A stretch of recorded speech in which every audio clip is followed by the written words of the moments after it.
সেই গোজর বউ না? কার বউ? গোজর বউ তো 4 নম্বরে বাড়ি না। ও স্বামী তো বিশ্ব গোজর। ও মা, ও স্বামীর জাল চাপাতে মেরেছে আর আমার জ্ঞান দিতে বলে নিজের সর ঘর নিয়ে শঙ্করাকে ডাকে। কার জ্ঞান দিচ্ছে দেখে শুধু জালের নামগুলো শুনে নে। মায়া জাল, কালো জাল, সেগুন জাল, মিন জাল, যত রকম জাল দেবে কেন দাদা, যে ঠিক জাল ছেড়া মাল হবে পেয়ারা গাছের গায়ে দিলে জাল ছিঁড়ে পাকা পেয়ারা খেয়ে নেবে। সে আমার বৌদিরা সবাই দেখেছে, দুজনে একসঙ্গে খাটের ওপর শুয়েছিলাম, ভোরের বেলা ইলি জাল চেপেতে আমার বাবার কাছে চলে এলো। শ্বশুর আমার দেয় গো কত সম্মান, আর পুরনো প্রেম ধরম বাপের সমান। খোকা তুই কি বলতে চাচ্ছিস? দেখবে বর্তমান যদি মেয়েরা বয়স বেশি পায় ধরম বাবা বলে, বয়স কম যদি পায় ধরম ভাই বলে, সুযোগ পেলে খাটের ওপর উঠে যায়। বৌমা ছাড়া এ জীবনে আমি অসহায়, আর বাচুর নয় বুনো ষাঁড় দেখো হামলা। খোকা তুই আমার ধর্মের ষাঁড় বলছিস? এই রে কেন ওটা বলদ বলা গেল না? ওদা আমার বাবা যা ষাঁড় যদি ওই লোকের বাগান খাবে লোক তো ঢিববে, আর যদি বলদ হই জমি জল বাঁধবে, হাল চষে চলে যাবে। শ্বশুর আমার দেয় গো কত সম্মান, আর পুরনো প্রেমে ধরম বাপের সমান। বৌমা ছাড়া এ জীবনে আমি অসহায়, আর বাচুর নয় বুনো ষাঁড় দেখো হামলা।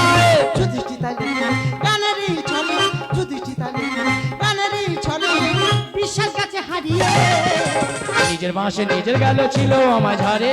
খোলা হারিয়ে থাকলে খোকা নামতে নামতে এতটাই নিচে নেমে গেছিস কোনো দড়িয়ে তোকে টেনে উপর তোলা যাবে না। ওমা তোমরা আমার মধ্যে এই পর্যন্ত কেউ খারাপ ব্যবহার দেখেছো? আমার বৌদিরা কেউ দেখেনি। ও বলে আমি নিচে নেমে গেছি, আমি গ্যারান্টি বলতে পারি ওই মন্দিরেতে দিয়ে বাতি আমি হলাম 100% সত্যি, রাইট? সত্যি সত্যি। ও বৌদি এটাও অরিজিনাল। ওর মতো সজিত তোমাদের নস্কর পাড়ায় 4 নম্বরে একটাও দেখা যায় না। ঠিক ঠিক।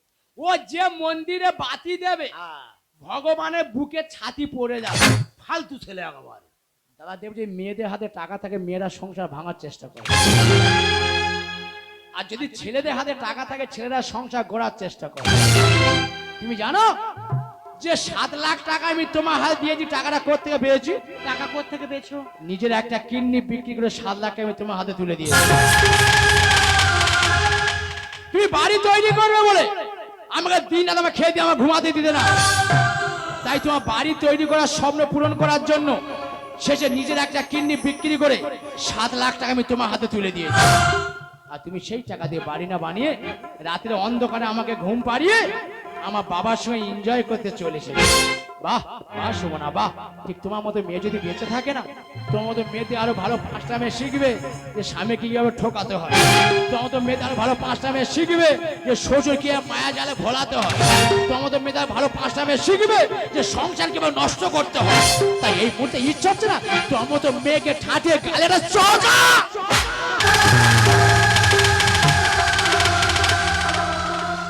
এই থাপ্পড়টা তোমার অনেক আগে মারা উচিত ছিল। লোক কথাই বলে যেমন কুকুর তার তেমন উচিত শিক্ষা হয়েছে।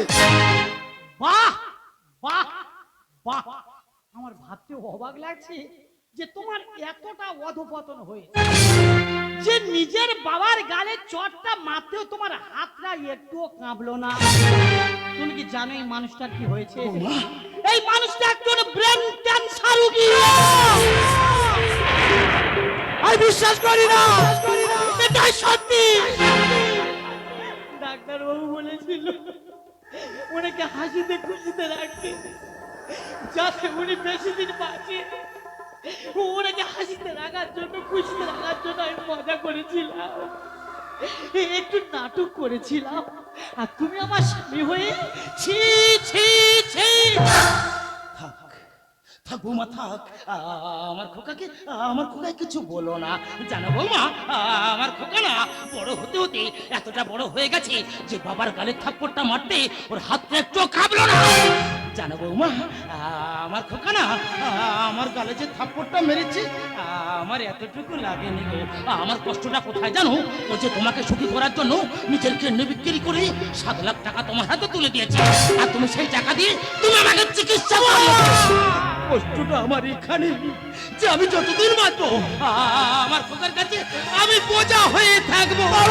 খোকা, বাবা আমি ভুল করেছি বাবা, ক্ষমা করো বাবা। তোকে আমি একটা কথা বলে যাই, বৌমাকে তুই দুশ্চর্যা বলিস না। বৌমা তো ভালো মেয়ে, আমি জানি। বৌমা হলো বাড়ির লক্ষ্মী। বৌমাকে তুই ভুল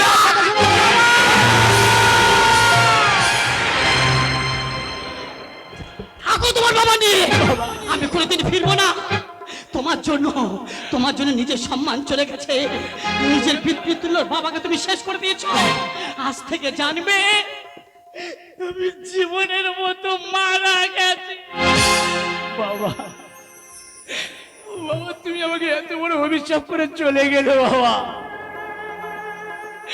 বাবা তুমি বিশ্বাস করো, আমি তোমার গালে চর বাঁধতে চাইনি বাবা।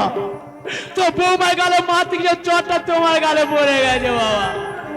আমাকে এত বড় অভিশাপ দিয়ে চলে যেও না। তুমি চলে যাই বড় একা হয়ে যাবো বাবা। বাবা আমাকে ছেড়ে চলে যেও না। আমি তোমার অভিশাপের আগুনে পুড়ে ছাই হয়ে যাবো বাবা। আমি যে পুড়ে ছাই হয়ে যাবো বাবা। এ চিতার আগুনে বাইরেটা পুড়ে যায়, পুড়ে তবু হয় না তো সেহ মায়া মমতা পড়ে না তো আগুনে, সেহ মায়া মমতা পড়ে না তো আগুনে, পুড়ে যায় শুধু দেহটাই, পুড়ে যায় শুধু দেহটা এ চিতার আগুনে।